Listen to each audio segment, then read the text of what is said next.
Oh.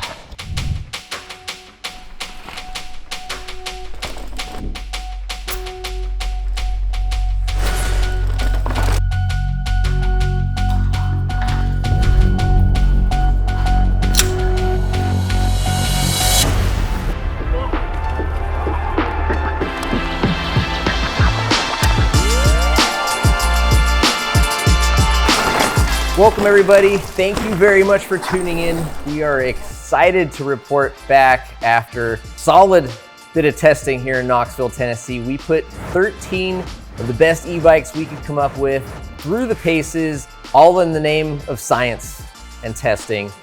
We would like to thank Knoxville, Tennessee for hosting us. We're here at Knox Brew Tours and Brew Hub. It seemed like a great spot to come do this little roundtable discussion because they're very involved in the mountain biking and cycling community. Thanks to Catalyst CBD for making this trip happen, as well as all of our awesome sponsors. Let's get into it, guys. Let's talk e-bikes.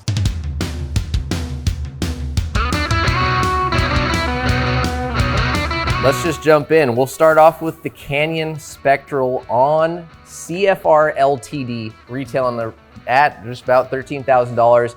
Due to some supply chain issues, they did not have the North American spec available to us, so they sent over one of the European spec, which is got the flight attendant suspension and a few other different spec choices, also a higher price point than the North American ones, but for all intents and purposes, I think the bikes are going to ride the same and have a pretty similar feel on the trail. So, Robert, take it away. It's a high-tech choice for sure. The suspension package is really, I think, what we're going to see kind of bikes move into in the future as the technology develops. And as it goes, it's a pretty sweet bike for a blend of just fun having, but it still climbs pretty well. It's got a real high quality finish. It's a pretty awesome machine. A lot of money though. It's a hefty price tag. What, Ryan, you'd never ridden a bike with flight attendant before. No. For me, the noise, I don't want to say it took away from the ride experience, but I mean, it is a lot of noise. Certainly not used to it, certainly a little distracting, you know, is it engaging, not engaging, and it just kind of, it's one more thing to think about while you're on the trail. And if you're in rock gardens or jumping and you're hearing that and kind of... I reckon as you get more used to the bike and you spend more and more time on it, you're going to start to trust it more. Yeah. And at some point it'll just fade into the background. It'll almost be reassuring to have that noise because you know that it's changed from the open mode to the pedal mode or back. And I think you'll have the peace of mind that it's going to do what you want it to do on the trail.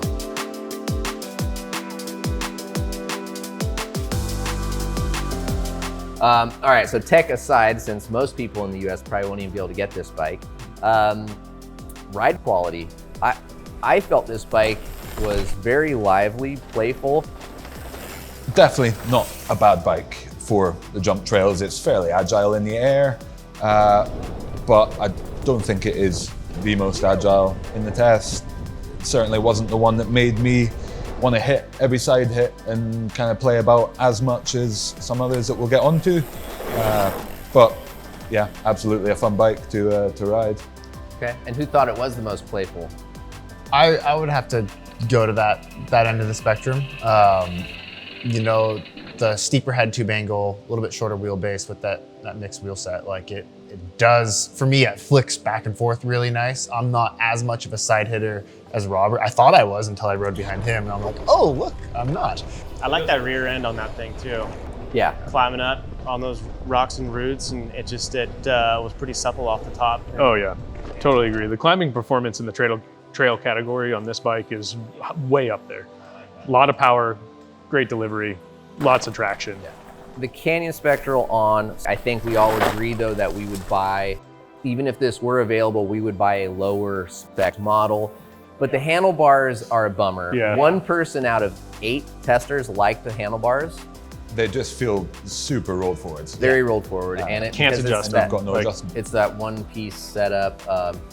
And so you're gonna have to buy a new stem, new bar, and you're gonna have to buy a clamp for the screen, the computer mount. So, you know, a little bit of a bummer.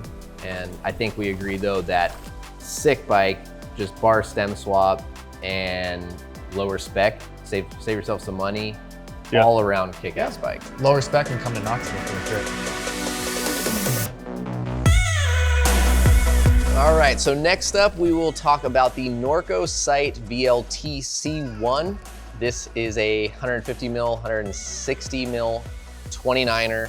Very different feel from the Canyon, and actually I think very different feel than most other bikes in the trail category. It definitely, you know, some bikes rode very light and playful. This bike rode more like an enduro bike, I think, in all of our opinions. Cole, you want to lead off on that Norco Sight? Yeah, man, joy to climb. It is so supple. That seat for me was the best seat. Like, that made it nice to get on. You know, if we're spending a lot of time in the saddle and you're changing seats so much, that made a huge difference. And just that supple off the top, climbing up over roots and off cambers and stuff like that was a joy.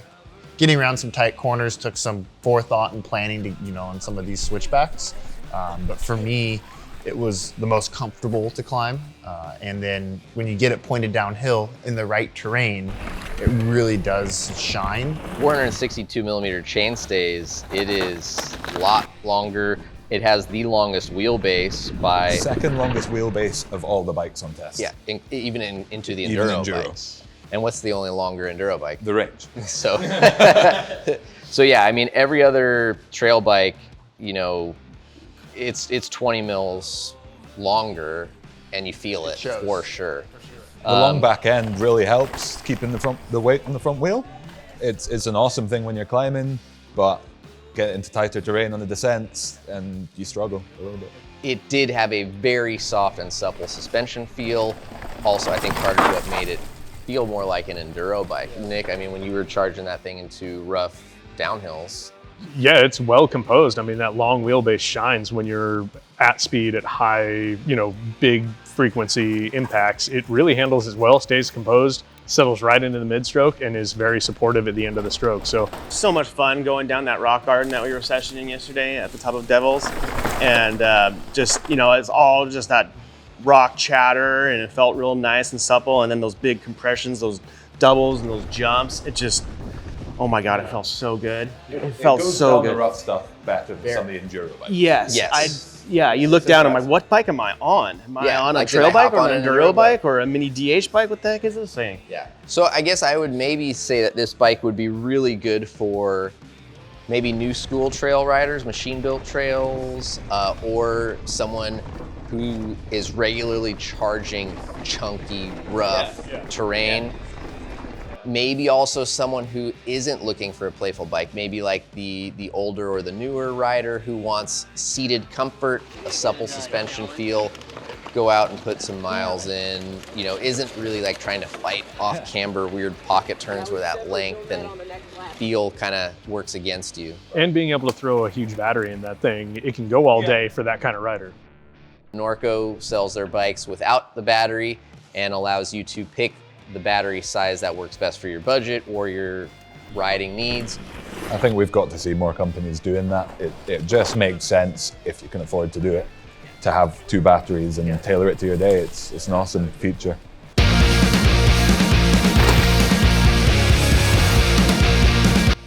All right, so next up we've got the Santa Cruz Heckler CC.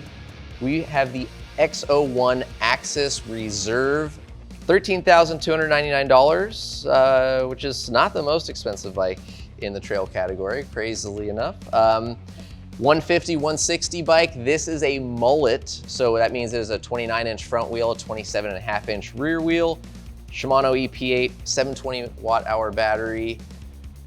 Nick, lead off the Heckler.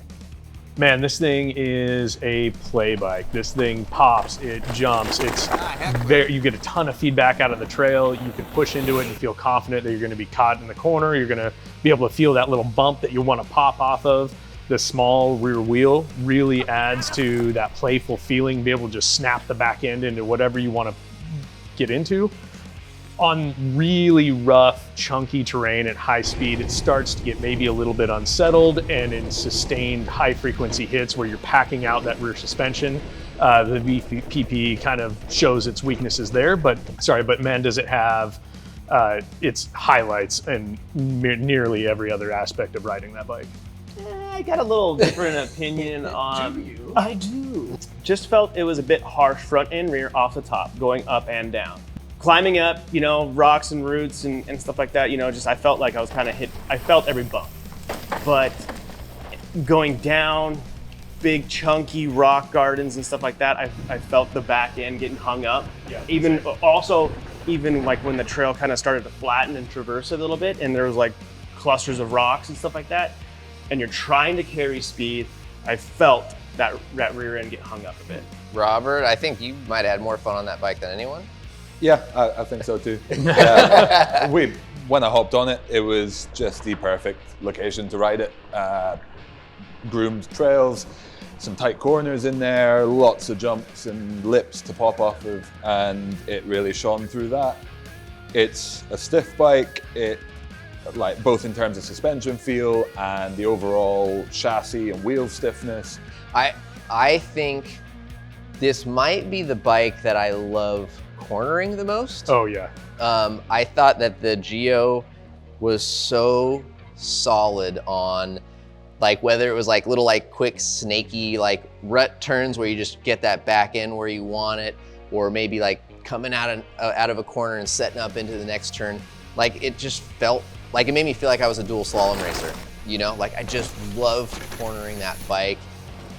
When the turns were nice, the train was good, but I totally agree. The VPP suspension is a little firm, a little chattery on repeated square edge hits, and if you've got the space to get that momentum built up, you can skip through those sections and tolerate it. If you live in an area where all you're doing is just bashing into rocks for 15 miles, I think there's a smoother option for you. But if you're riding more of the new school trails, or like those are short sections on your regular rides, Heckler is a ripper. Yeah.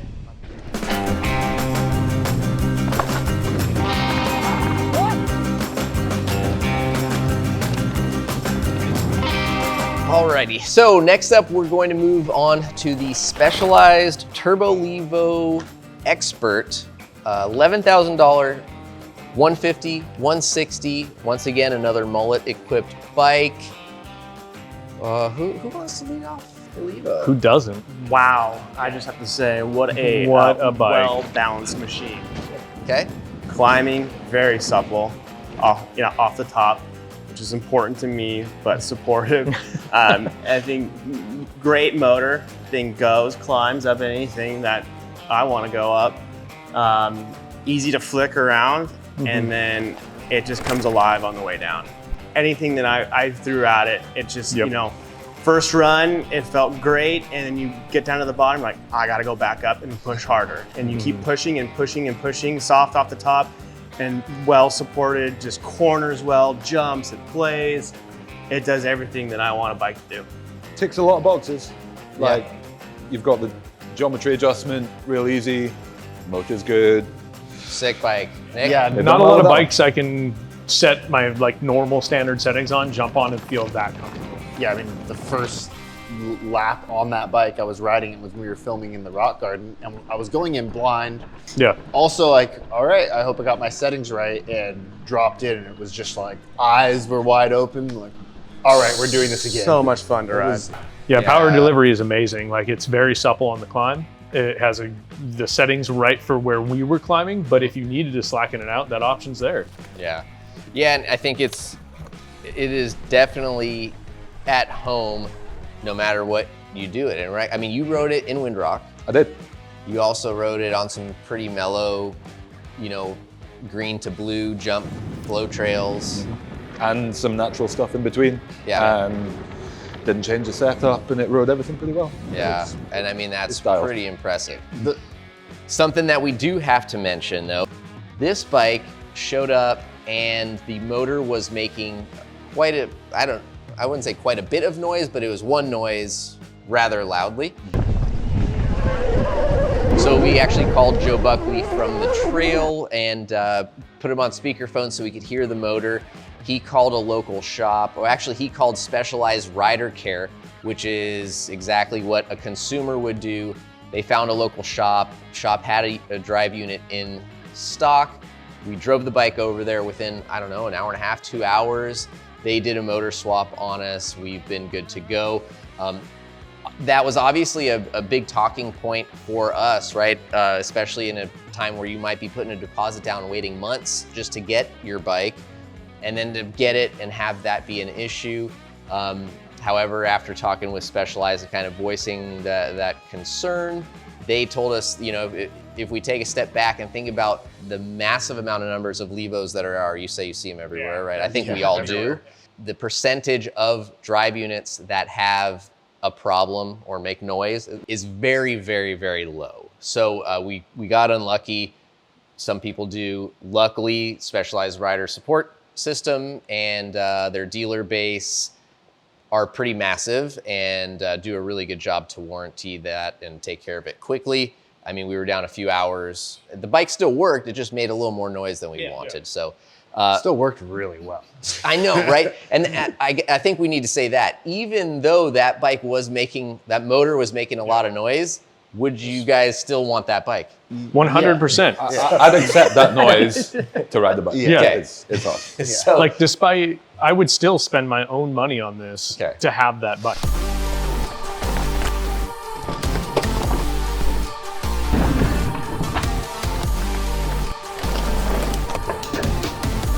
okay, Specialized Levo.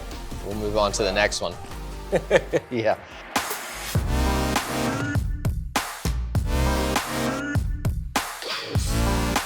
Two-time winner, right? Yep. The Trek Rail. This year we had the 9.9 Axis edition, $13,799. It was our most expensive bike in the trail category. 150, 160 with 29-inch wheels front and rear. Frenchie, you've ridden all the other previous Trek Rails at our shootouts. That is correct. Talk about this one. This did not feel like the same Trek that we had last year. I felt it was just a little bit different. It was a little harsher off the top. It was also a bit longer, right? The reach, what was the reach on that? Very long. Quite long. Yeah. 487. 487. So it is Longest on It test. is the longest in the trail category.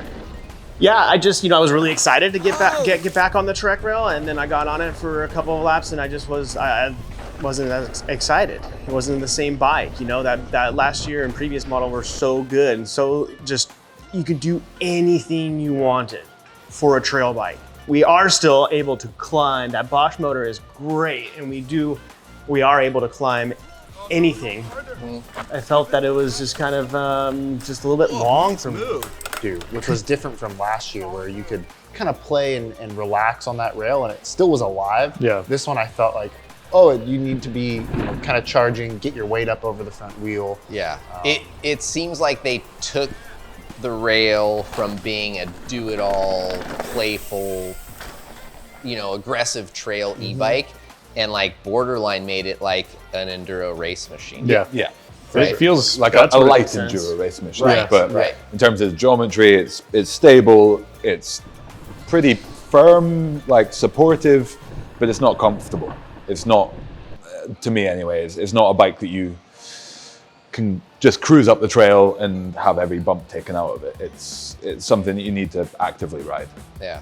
To be fair, there was quite a lot of oil coming out of that RockShox. Do we think that shock's, possibly compromised status could have affected that? So I got on it first. Yes. When it was It's not. not leaking oil everywhere. Yeah, you rode it Sunday. I rode it the first and the last on test, pretty much. Didn't change much. It didn't change much.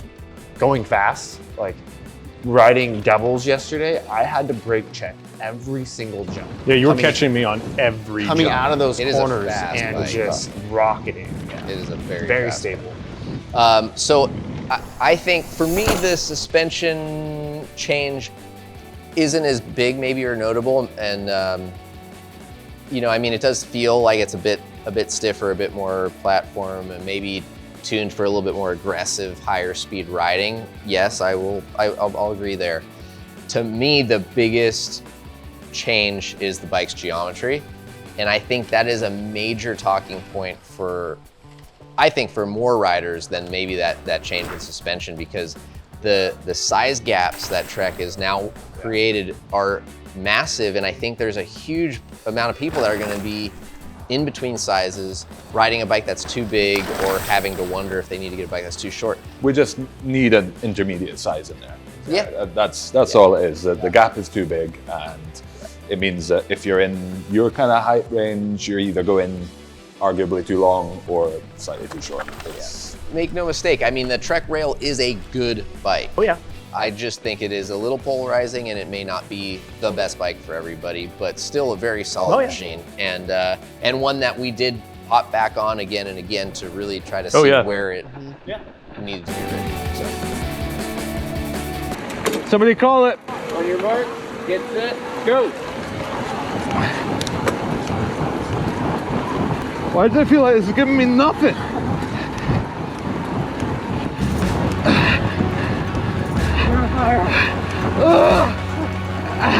Oh God.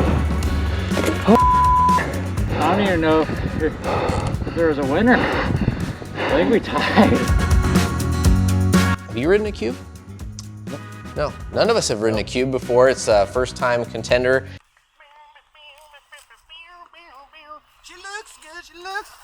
Frenchie, lead that off. I know you like that Pleasantly bike. surprised. It doesn't look like it's going to be kind of a shredder, but hopped on it. It was pretty comfortable right out of the gate. I got into it. I liked it. Okay. I liked it. It's affordable.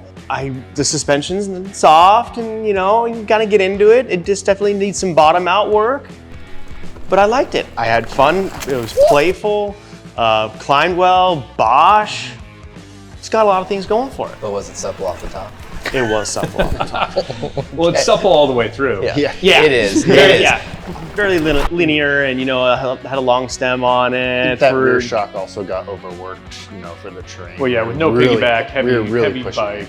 We didn't really work on it. No. I mean, we all No. passed it around, and we all I did one wheel true, but other than that, at that Windrock XC, those trails were pretty rough, and we hammered it. I mean, we were going through the travel fairly easily. I mean, going through the travel like off lips and drops, but affordable,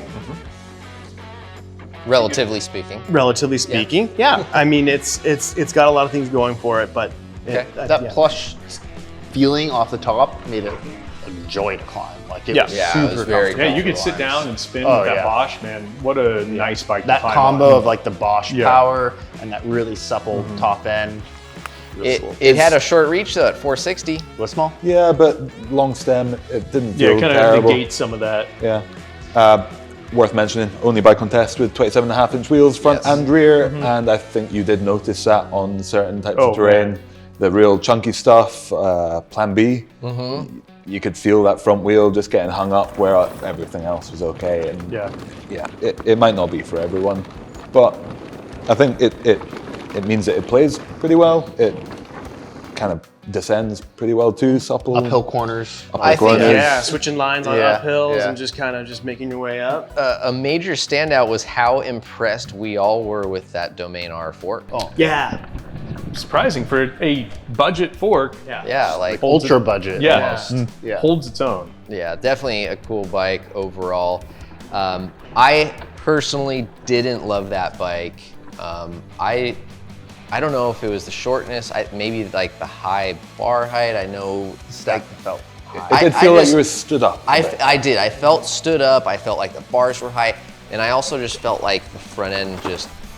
I don't know. Yeah, It I had just- a similar feeling. I just didn't feel confident. It's the steepest. 65-degree head tube angle though. But for a new rider who may be just getting into e-bikes, it gets you in a comfortable position. Yeah, and maybe they just want a plush, soft suspension, a strong climber. But then again, I go to is that rider going to want 27.5-inch wheels? I don't think so. They're going to probably want a 29er. Yeah, at least I'm in not 29 sure the 27.5 on the front benefits pretty much anything yeah. anymore. It's kind of useless at this point. Yeah. All right. Overall, though, I mean, a solid bike, one that is more than capable to be ridden aggressively by advanced level riders. Yeah. I don't think that it's our first choice, and may not be, at least off No, the but shelf. like maybe good things to come from Cube coming to the market with this. Yeah. And plenty of other riders that would be very happy on that bike. It's a good all-day comfort. Yeah. Oh my God.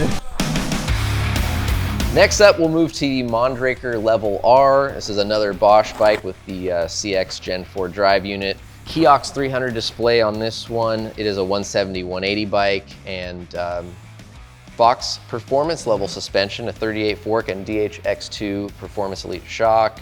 I was really impressed with this bike. Robert, take this one away. It's a bike that loves to charge. Yeah. But also, whether it be the suspension platform or just a build kit, it climbs pretty damn well too. Yeah, it does. Hides its long travel, long legs pretty well on the way up. You've got plenty of clearance when you're pedaling it. It gets over stuff well. You know, if I would be following you two guys or you two, and like especially at Windrock, you know, towards the end of the day, and you'd see a roller and like just some little duff kind of cleared out on a side hill, you know, especially like my hurt shoulder, I was like, man, that looks fun, but I'm on the Mondraker, and it's going to take me a lot more energy to lift that thing and get it up here. Gotta get it right? Yeah, absolutely. So that's a little bit of a downside. Whereas like the SCOR, I would have been like, absolutely, you know? Yeah. I don't know if I got along with it right. It just kind of was good, and nothing was like stood out like some of the other bikes. There was these like clear things that it did really well. An all-arounder, you know, big travel.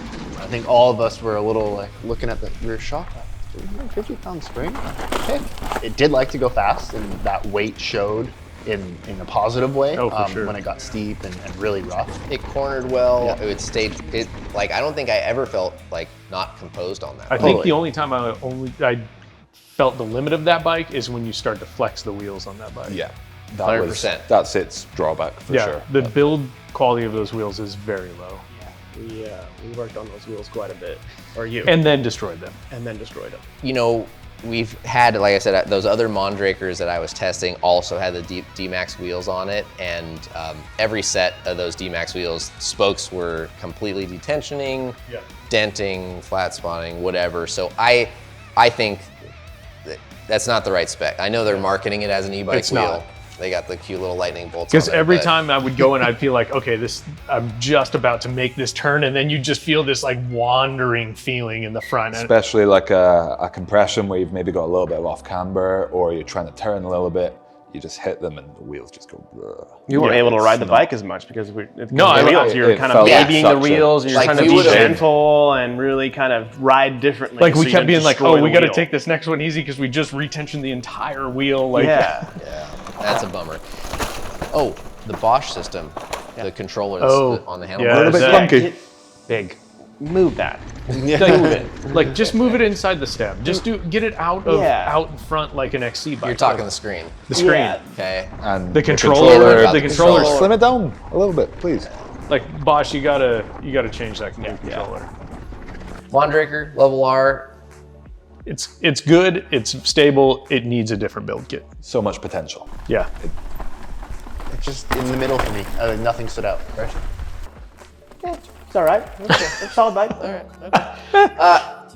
I liked it, but it needed some help. I think wheel and brakes for sure, and it is tough at that price point, knowing you got to spend money on wheels and quite possibly brakes too. I think when you let that bike open up and go, It would go. It was high on my list if I was just thinking about how it handled rough, chunky, gnarly terrain. As a pedally downhill bike. It is. Yes. What I would It is take. because it did pedals. It pedaled Yeah, well, pedals climbed great. well. Great climbing platform. Yeah. So I think it's a pretty solid bike overall, and maybe you guys are just being a little picky, but whatever. That's just me. Whatever. That's just me. Casual.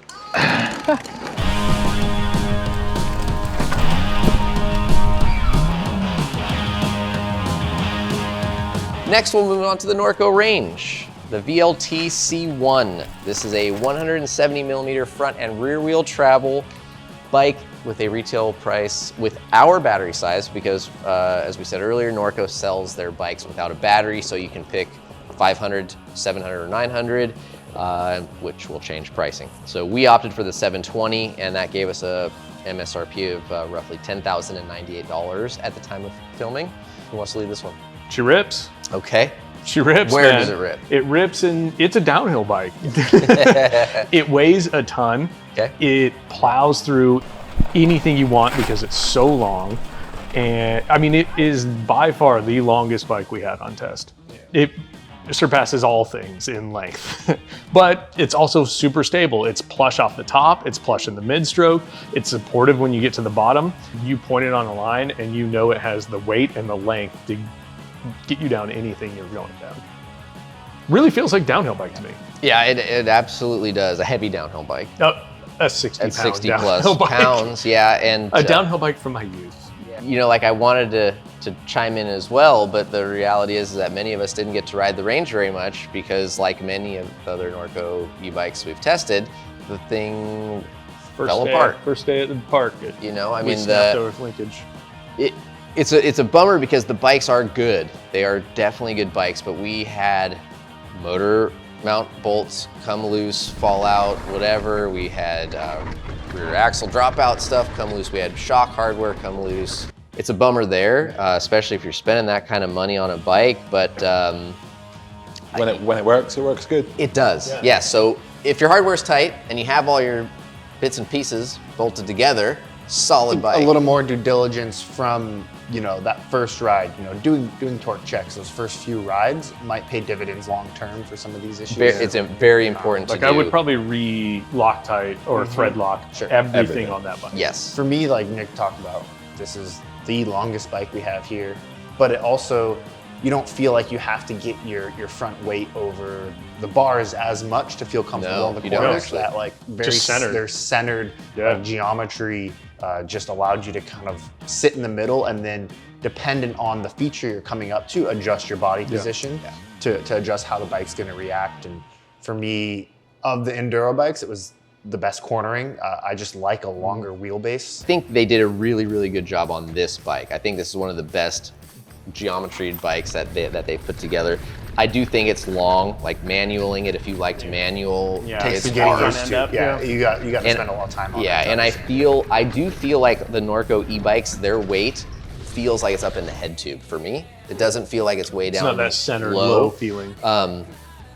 But when you are over the bike, attacking terrain, charging through rough, chunky stuff, I mean, I don't know if there was another bike, maybe the Scott, that I felt as comfortable, as plush, as like, I mean, it literally just muted, you know, roots and rocks. Like, I mean, like my eyes weren't vibrating, trying to focus on, like I just was like grip. floating over stuff. It does a was similar so thing good. on climbs too. Like it is. It does so comfortable, especially with that little scoop That little saddle. saddle, The saddle's man, the best it saddle climbs of so the bunch, well. Yeah. Yeah, the Norco, I mean, the suspension on their e-bikes, they got so dialed with the new design, and I mean, it is so plush. I think if you're like an aggressive, active, kind of playful shredder guy that's looking for something in between that you can kind of do everything with, the weight, the length are going to be the drawbacks Totally. for that bike. Just like a rocket, we need the bass and we need the drama. We own this place, yeah, we own this place. It's all or nothing. Moving on to the Rocky Mountain Powerplay. This is the Altitude Carbon or C70 model. Retails for $9,059, 160, 170 travel. Most torque, I guess, out of any bike here. It's got the Dynami system, which is 108 Newton meters of torque. It's their own Rocky Mountain drive unit, 720 battery, and the Jumbotron, which is really cool. Their screen integration on the top tube. So, Robert, thoughts? I know you like this bike quite a bit. Really enjoyed it, yeah. It feels like a bike that not only rewards you when you push hard, but also you can back it off and it doesn't beat you up. Suspension feels great, pedals pretty well, bottom bracket's a little bit low, but yeah, overall, real solid, no matter what you ride it. Yeah, I think in our long-term review, we did talk about the low bottom bracket combined with 170 cranks, I think is too long for that Yeah, bike. so I think it needs 160 cranks for sure. The power unit, the way that it works, it does need more input. So you know, you can tune it very easily on the screen, which is super cool. The remote's very small, it's really neat. But yeah, you can customize how the power comes on and applies, but it's not like a Bosch, which you really like. No, yeah, but it's definitely a unique motor feeling, and the torque is there. But I do feel like it just had to put so much more into it constantly. So I do like the Bosch and the Shimano.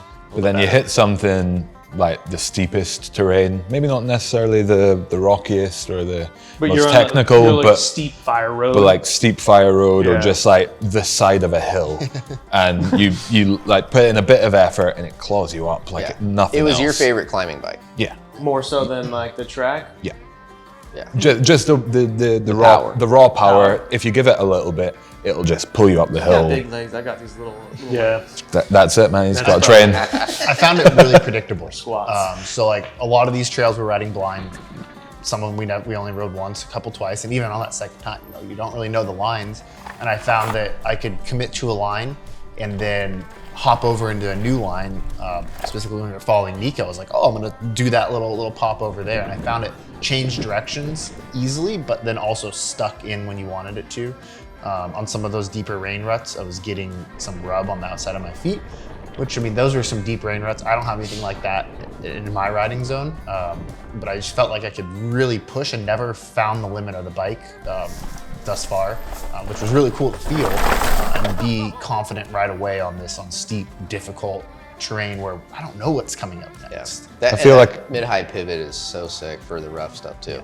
I feel like it just hits a middle ground like so well. It's not too stable to the point that it's boring on mellower trails, but it's still like stable enough that you dip the hills and you can plow. It's awesome. All around a very, very good bike. One that is high, I think, on all of our lists, or at least most all of our lists, is a very capable, well-rounded machine.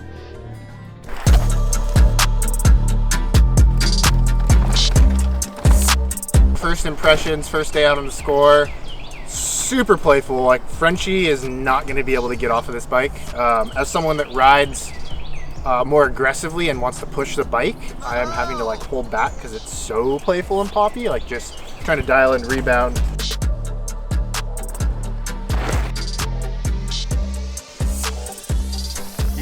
The SCOR 4060 ZLT XT. $86.99 Fox factory suspension. It's a 160/170 bike. Shimano drive unit with a Darfon 720 battery. Nick, you want to lead this one off? Man, I love this bike. You do like this I bike. like this bike, man. I didn't know of SCOR. I've ridden BMCs in the past, and then this is a totally different feeling bike than a BMC, which is really where these engineers are working with. This is BMC's brand. Yeah. So for those unfamiliar, SCOR is essentially there was a couple of shreddy guys in BMC's R&D department, and their particular riding style was aggressive enduro, kind of big mountain riding, and they realized that the brand they worked for didn't really have bikes that suited their riding style, so SCOR was born. This does it. This suits that riding style. Yeah. I mean, it's aggressive, it's poppy, it's playful, it has tons of rear wheel traction, and it rides light for me, which I really like in these e-bikes. It pops, it plays. To that, first day riding at Sharps, everyone was on trail bikes. I grabbed the purple bike. I didn't know anything about it. Thought I was riding a trail bike. Yeah, this is the long-legged trail bike to me. But that's like perfect when you pushed it explanation. past trail bike territory, it still continued to have that same feeling. Totally. It wasn't the most stable, reassuring thing when it got real gnarly, but it still held up pretty well. Like, you wouldn't buy it, take it to a bike park and be like, what am I riding here? Like, why am I here? It'd be fine. You'd be fine. It's just maybe not going to quite keep up with the likes. I think I would upsize on it because it is so lively as it is. As a rider that, you know, kind of likes a little bit bigger, longer bike, going on a size up, I don't think I'd lose a lot of these fun characteristics. I wouldn't, because it's already got a 485 reach in the size large, which is bigger than I want, although it did still feel short. It felt short. Because I think it steep seat tube angle, tight rear end, like shortest rear end on test. And it centers you up really nice in the bike. Yeah. They've got a 29er in that back end that's shorter than any of the mullet bikes. Yeah. It's crazy. It is crazy. Yeah. Snappy. Yeah. Cornered well. This bike corners insanely well. It is playful, it jumps nicely. It's a very lively, active suspension feel. I felt slower on it in the bike park, like at Windrock. I just felt like if I was trying to get in line with everybody and just charge, I felt a little nervous, and then I felt like, okay, if I just reeled it back in, all of a sudden I just found myself gapping stuff and naturally popping and styling stuff, and I was like, oh, the bike is so much more happy here. You know, it's not the race bike. Came alive in the real tight, like especially kind of dropping into a steep turn with a tight radius. You just get around it. You know? All those natural trails where you've got nice, good dirt and some roots and all that. The popping and pumping was a blast on that bike. I think, just don't buy it, but don't buy it thinking it's the Enduro race machine or bike part e-bike for sure. So, okay.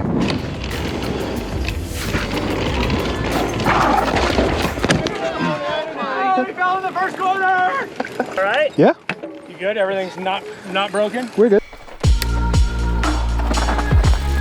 God, plush and playful. It is super lively.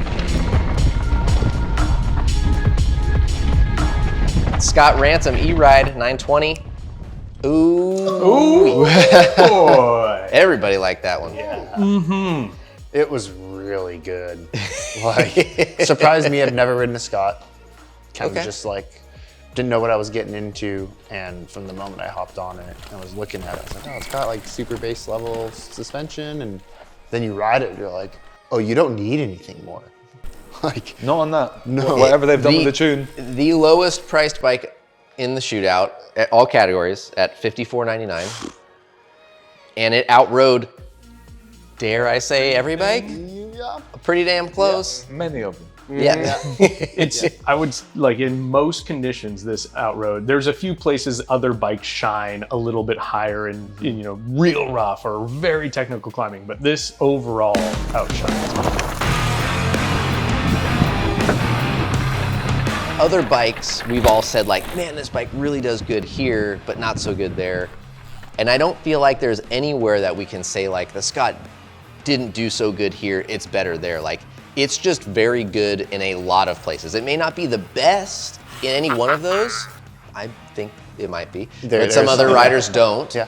But it also was never not one of the best bikes in every single category. crazy blend of like all day comfort, and then you point it down the rough stuff at Windrock, and you're like, this is sick. It rips. Worth noting, we were sent a medium to test. Got 440 mil reach, which is the shortest Which is on insane. test by a long way. I would never ride.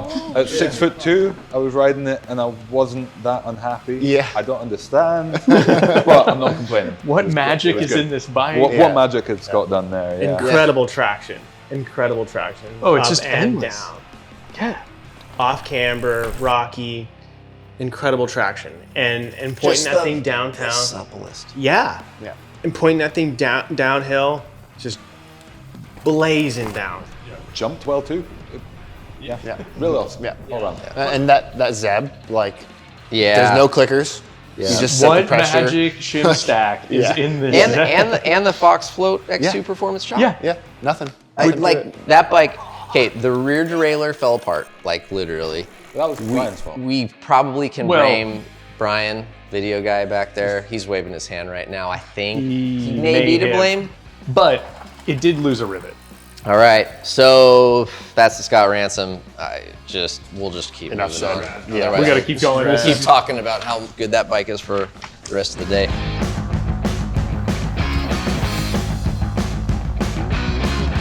all right. Yeti. Yeti 160E T1, $13,000 price point. Shimano drive unit, 630 watt-hour battery. We've got Fox factory suspension, Fox Float X2 shock. Solid bike, very, I would say, purpose built. 100% purpose built. It's the only bike that the company has stated it's a race bike. Yeah, and that's exactly how it rides. And they delivered. They delivered on what they designed this around. They said, we want a race e-bike, and this is a race e-bike. It is not for going slow on. If you start to relax, I think you start to get bounced offline, and if your mind wanders or you're just kind of not there, but when you're there and you're over the bars and you're charging, I don't think there's a faster bike in Nope, yes. there's not. I think wouldn't wanna race it. Frenchie, I you would wouldn't not, I would because not it's wanna too race. stiff or what? Yeah, I mean, I'm thinking about, okay, EWS, right? We're racing, right? Yeah, feels great going down at Windrock, going through like those downhill trails. I mean, you have to be on it. Race run, felt great. Power's there, it all felt great. But what about those flatter, rocky, single track transferring stages or anything like that? I mean, I was just bobbing all over the place. Absolutely. It wore me out. And I could not imagine being on it 24/7 all day. I could not. And that's why it gets, for me, it gets ticked down because of that. Yeah. Yeah, it is a very purpose-built bike, and you know, if you are a racer, I also think maybe if you're a little heavier, Robert, did you feel that it was quite as rough for you? It seemed like, compared to you guys, I was slightly more comfortable on it in the kind of square edges and general chatter, but it was still a stiff bike. Okay. No question about Felt that. every rock. It felt like a supercross bike out on the Yeah, trail. it feels like you take a Supercross 450 into the woods. Okay. But when you get it out into the terrain and at the speed it wants to be, Awesome. No denying it rips. When you're pushing it, At high speeds, yeah. hit a hard compression, it's composed. Yes, yeah, You it does work not the get terrain. unsettled at speed. It does not get unsettled by big hits. If you're going slower and you're hitting stuff and you're not in that mindset though, it will take I like the advantage of you. stability and the length of it on the jumps too. It was a pleasure to jump. Okay. So solid bike. I think if you are possibly a heavier rider or someone who is going to race, could be worth looking at. For sure. That's it. So our last bike in the enduro category. We're almost there. The Yeti Decoy MX Core 3, $69.99 retail price. It's a 165, 170 bike. Again, Fox performance, suspension, Shimano drive unit. Pretty solid bike overall. I would just say it's a very soft, floaty feeling bike. Like the suspension had that very, you know, like whereas like the Yeti might be like kind of a stiff, harder, firmer feel. Like the YT is just like soft and pillowy, and you can just, it's like you can almost like envision how active the shock and fork are moving. But very capable, still a good climbing bike, fun and playful. You rode it quite a bit. I rode it quite a bit. It's a large with a 449 reach, which is crazy. Wow. Like we're seeing a lot of bikes going real high reach for the larges. This was just short and it felt real small. Didn't necessarily hold it back through a lot of stuff, but when it got going fast and rough, it did start to get quite nervous for me anyway. But suspension feel was great, kind of mixed all around, and it could take a big hit or two as well. Also worth mentioning, it's had the smallest battery on test, 540 watt hours, and We ran through it burned it. Yeah, Pretty much everything. yeah, for sure. It definitely likes like jump trails, like barn burner. Great little bike on that. For me, it kind of fell apart in the rough stuff. I didn't feel super secure in my line choice. And I was looking for the smoother line on that bike than I was, say, like the Yeti, where it was like, oh no, this is the fast line. This is where we're going. Everything good there? Did you get a point, bud? Whoa, geez.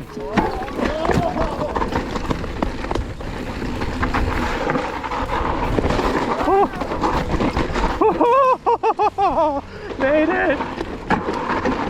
Okay.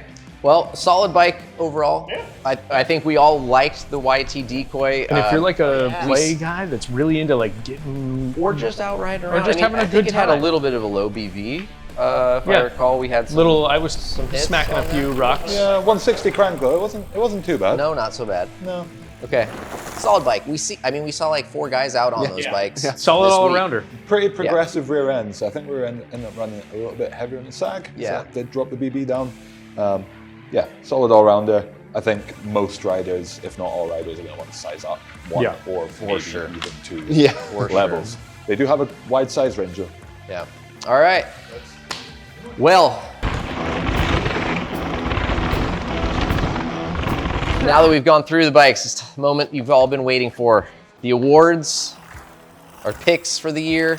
Let's go back to the trail category first. So the adventure trail bike, the one you guys think is just best for kind of climbing, long day missions, just a good adventure bike for getting out and going around. The rail. Yeah. It's undeniable the climbing capability of that bike. Can't beat it. It's stable. it's a solid bike. Yeah. The play bike, we did have a little bit of There were some squabbling. discrepancies. There was a little bit of squabbling going on about the play bike, but we have all conceded that we are fine. Okay. We're all okay with this. Santa Cruz Heckler. Fun, it is snappy, it is stiff. When I thought back about the corners on that bike, that kind of was what swayed me. Yeah. Canyon Spectral on very, very close Super fun. second for that play bike of the Santa year Cruz award. is the bike that you ride the most like a normal bike. Yes, No motor. it is Agreed, very agreed. playful. So, Here it is. we might have given it away, but Trail the bike. e-bike of the year, best all-around Specialized Levo. Yeah. Holy no moly. question. No question. High on the And list. it blends into those other 2 awards as well. Almost wins everything. Almost, Almost wins Like every that's when we came in this morning. I was like, this could be the category winner in every category. Which is why it's the best all-around, because Yeah. it literally does the best. I knew from the all-around. first one. Yeah. Yeah, You like know those from immediate- getting It doesn't take you long to know that one. So, congratulations, Specialized Levo. Absolutely amazing bike. And to all you Levo owners out there, congratulations to you as well.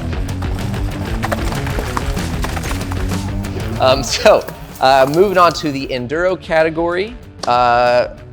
It's not an official award, but we agreed it's worth mentioning. The racer pick Oh, it's the Yeti. is bike. the Yeti. Yeah. For sure. If you're the racer, And when it's fast, it's fast. It's fast. So the official play bike in the category of Enduro, Score. SCOR. Everyone really liked that bike. Jumpy, playful, snappy, corners great, still can ride. a blast. Super fun. Yeah. The Big Mountain e-bike of the year, Rocky Mountain. Rocky. Yeah. Altitude Powerplay. Wow. Robert, you love this bike. I do. love this bike. Yeah. Can Lot we of ship us. it back to the UK, please? It's so awesome. Because we great. get you to the top and go back down with Yeah, ease. it is composed. It shreds gnarly downhill. You can still jump it. You can still play, but man, it does I everything. love that like untouched natural rain rut Oh, I terrain. love it. Just like It- there's the a rear stick, end a is rock, so it doesn't good. matter. No. Yeah. Okay, that leads us to the Enduro e-bike of the year, the all-around category winner. Remind me? I think it's also an S. Yeah, I did. It's a something. Oh, it's a Scott. Yeah, This Yeah, Scott. that The was. cheapest bike on How does this happen? I swear, everyone's gonna talk crap about how expensive these bikes are, but 2 years in a row, the cheapest bike in the shootout wins. So come on, guys, give us a little bit of a break. Scott Ransom, Man, more people need to be riding Scott bikes. Yeah. Scott Europe, listen to the USA office and send more bikes over here. These things are awesome. The Ransom, the e-Ransom, all these bikes are amazing. All right, everybody, thank you for sitting through that with us. We had an absolute blast of a time talking bikes, riding bikes, going out and checking out all these amazing trails that Knoxville has to offer. We would also greatly like to thank the Visit Knoxville Sports Commission, AMBC, which is the Appalachian Mountain Bike Club, for the amazing trail building and work they do. And of course, Knox Brew Hub and Brew Tour for hosting us here for this roundtable, as well as being so involved with the community and doing weekly shuttles at Devil Racetrack and many other trails. So if you haven't been to Knoxville, put it on your list, come check it out. This is my 3rd time here now, everybody's first time. You guys, you want to come back? Oh, right? coming back. Yeah, coming back. Coming back. It's an awesome spot. There's so much to ride, from Windrock to urban trail centers that are some of the best I've ever ridden. So thanks again to all of our sponsors, Catalyst CBD for all of their health and wellness products, Fox for helmets and clothing, G-Form Protection helped keep our crew safe from hitting the ground, which we did a few times. Also, we'd like to thank Schwalbe for giving us test tires on all these bikes so we could have the most predictable and stable and repeatable traction across the board on all these bikes. Mondraker shoes for helping us keep those feet on the pedals, and Velocirax for definitely helping us transport all these things all around Eastern Tennessee. So thank you guys very much once again for watching. Without all of your support and views, we would not be able to do these awesome trips. So thanks again, and we hope to see you again out on the trails.